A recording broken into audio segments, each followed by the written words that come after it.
Their medical teams have been dispatched from Havana to help at least 16 countries, including South Africa, Qatar, and Italy, battle the pandemic. Miedo tenemos todo, pero hay una tarea revolucionaria que cumplir y el miedo se controla y se pone a un lado.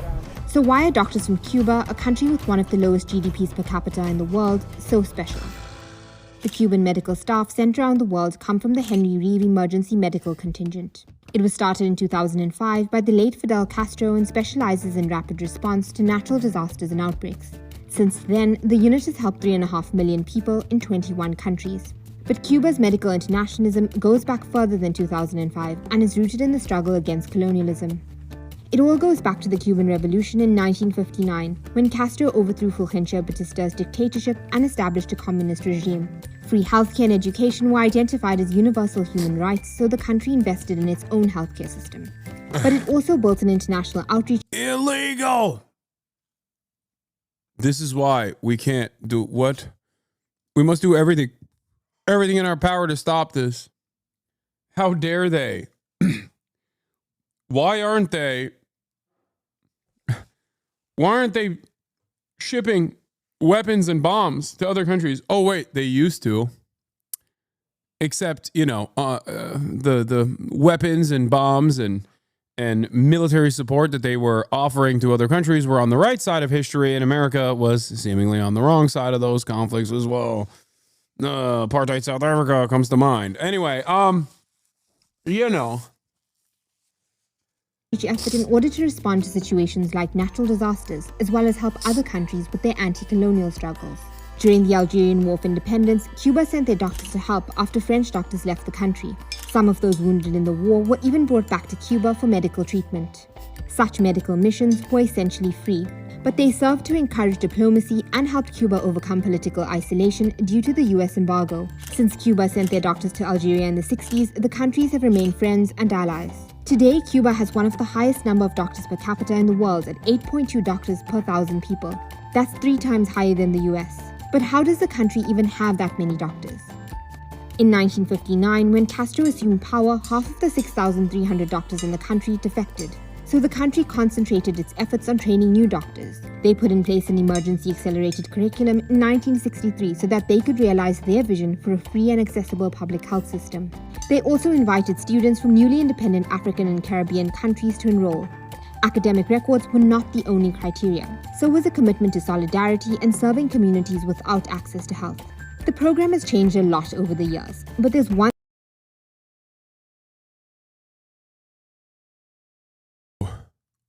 What the fuck? That was crazy. Did y'all see that? That was wild. They got me. They got me. God damn it, they got me. I got hit with a CIA heart attack gun. My stream did. Right as I was about to read the one chatter who said, my wife was a doctor in Cuba and now she's in the United States, also a doctor in the United States. They are basically property of the state.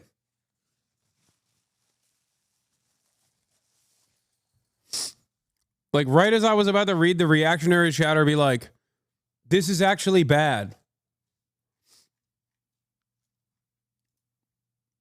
You know.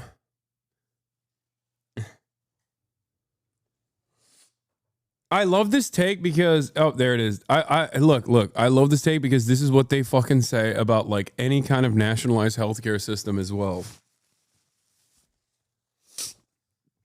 My wife left Cuba. She was a doctor there and now a doctor in the USA. They are considered property of the state. Yes, dude. Yes. What you're describing is unironically a nationalized healthcare system. Okay?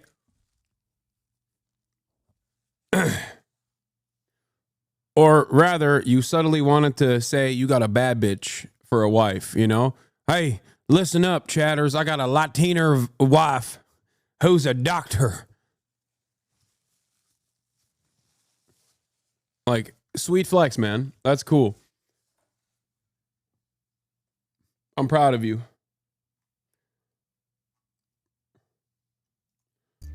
Cuba's medical education system exists within the healthcare system. My wife is a public defender in America, and in that country, they are considered property of the state. I know. Property like Marine, but not doing fucked up shit. Exactly.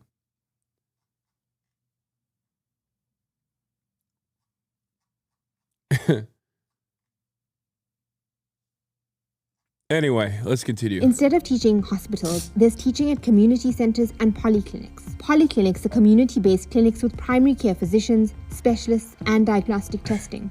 And each clinic tailors their medical approach to the needs of that community. Medical and nursing students intern in this national system from their very first year. Today, Cuba has the largest medical university in the world, the Latin American School of Medicine, and they offer scholarships to students from around the world who otherwise wouldn't be able to afford medical school. But it's not just medical training that Cuba succeeded at. They've also innovated in the biotech industry, partly because of sanctions. In the 80s, their doctors developed vaccines preventing dengue fever and meningitis. They've developed a number of successful drugs that help with everything from diabetic foot ulcers to HIV and hepatitis. But in 1998, Cuba's free medical missions embraced the free market. The relatively poor country realized that they could tap into their robust healthcare to boost the economy. 30,000 doctors were sent to Venezuela, and in return, Cuba bought oil from Venezuela below market prices.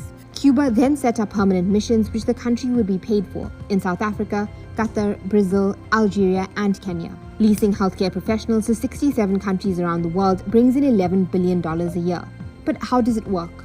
During these permanent missions, doctors' salaries and living expenses are paid for by the countries they're working in.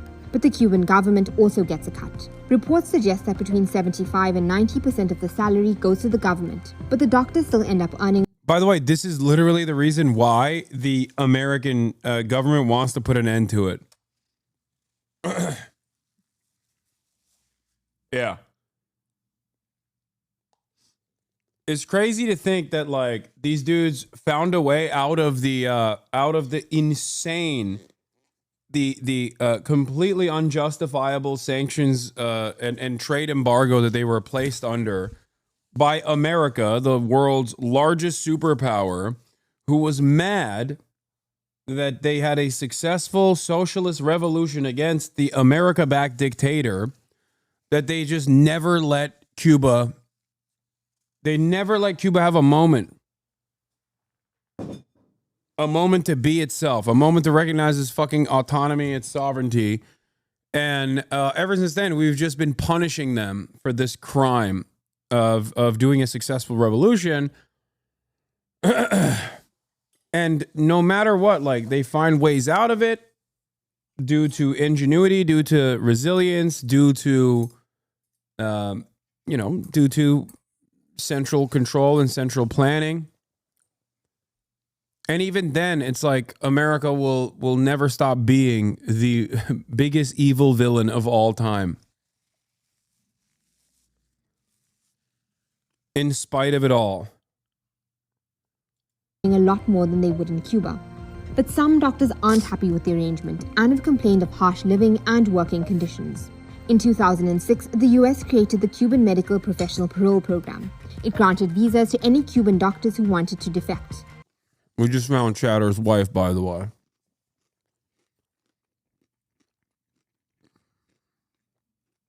The program ended in 2017, but before that it's estimated that 7,000 doctors defected. US officials have called Cuban international medical missions human trafficking and modern slavery. Cuba's health ministry says this isn't the case, and the US is trying to undermine their missions and curb revenue they make to put pressure on the country. In 2018, Cuba pulled thousands of doctors from Brazil when the country's right-wing president Jair Bolsonaro called the doctors slaves and terrorists and threatened.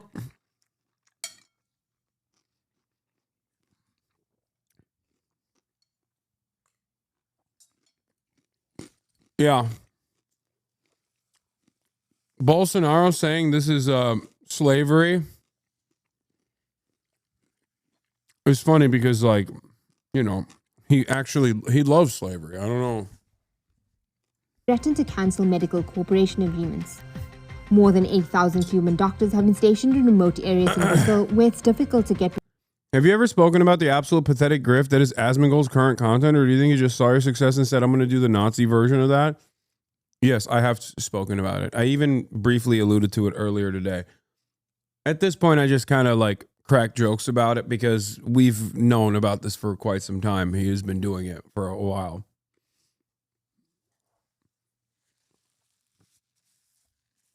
He's completely restructured his content around basically being Bizarro Hassan. I shower every day. I work out every day. I am on the right side of issues every day. He is the exact opposite. I'm political. He's apolitical.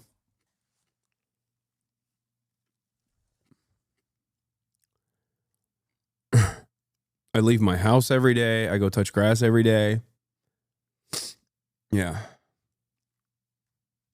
Brazilians to work. But the situation has changed because of the coronavirus. Brazil says it could hire back Cuban doctors that are still in the country. Dozens of other countries have also sent requests to Cuba to send emergency teams of doctors. The US says that Havana is exploiting the crisis in their own doctors and criticized countries who want to use them to fight coronavirus. La campaña de descrédito del gobierno de los Estados Unidos es inmoral en cualquier circunstancia. Es particularmente ofensiva para Cuba y el mundo en momentos de una pandemia que nos amenaza a todos y cuando todos deberíamos estar esforzándonos por promover la solidaridad y la ayuda a quienes la necesitan. But with more than 250,000 people now dead from coronavirus, is now the time to criticize medical missions which could save lives?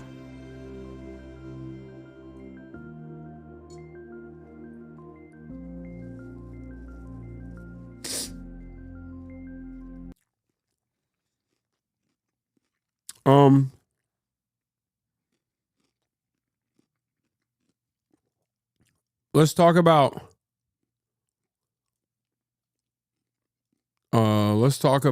there's more to talk about before I move on to Elon Musk and Vivian. Well, I do want to talk about Elon Musk in general.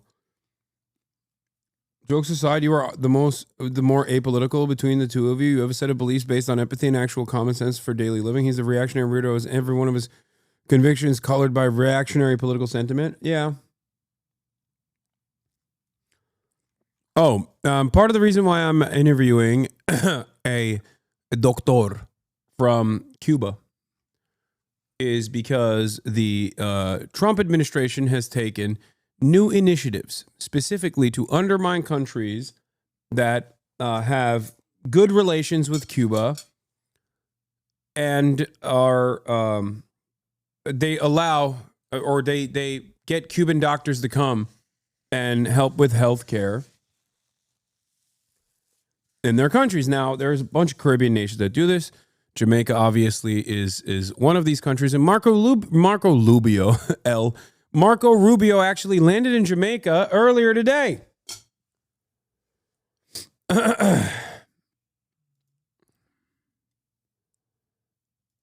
And as you guys understand, here's the consent manufacturing machine. Caribbean leaders deny U.S. claims that Cuban health workers are victims of forced labor. But here it is. Marco Rubio landed in Jamaica aiming to spear Cuban doctors providing crucial free healthcare across the region, but the Jamaican prime minister shut him down, making it clear he had no right to speak for Jamaica or undermine the work of the Cuban doctors. We are, however, very careful not to exploit the Cuban doctors who are here. We ensure that they are treated within our labor laws and benefit like any other worker. So any characterization of the program by others certainly would not be applicable to Jamaica. We are ensuring that our program complies with all the international laws and standards to which we are a party to. Ironically, Marco Rubio is trying to change the international rules and standards. Once again, the whole purpose of this visit and part of the reason why I'm having this conversation with a Cuban doctor in particular is because little Marco is lying and is also actively trying to stop this Cuban doctor process from happening. On his first stop to the Caribbean, Marco Rubio arrived in Jamaica intending to attack the Cuban medical brigades operating in the region, but at the press conference, the Jamaican prime minister, as you guys saw, shut him down. Not about the provision of medical assistance. We have no problem with medical assistance. We have no problem with doctors. But we have no problem with medical assistance, but fuck the doctors that offer it if they're Cuban. How dare you? Little Marco. Believe me, little Marco can we just for a moment acknowledge how wild it is to accuse the former slave colonies of slavery and exploitation? Yeah. And the reason why we are accusing the former slave colony of slavery and exploitation, okay, and then this also is like, you can say this about Cuba and Jamaica both, obviously, but especially on the Cuban front, the reason why we're saying this is because they overcame a fucking brutal dictatorship that had not de jure, but de facto slavery still in their plantation structure. So it is wild that America is still not giving up on trying to be the biggest piece of shit in the room, no matter how big the room is, Fantastic stuff. Thank you, America. Very cool. Very cool. Musk's XAI buys social media platform X for $45 billion.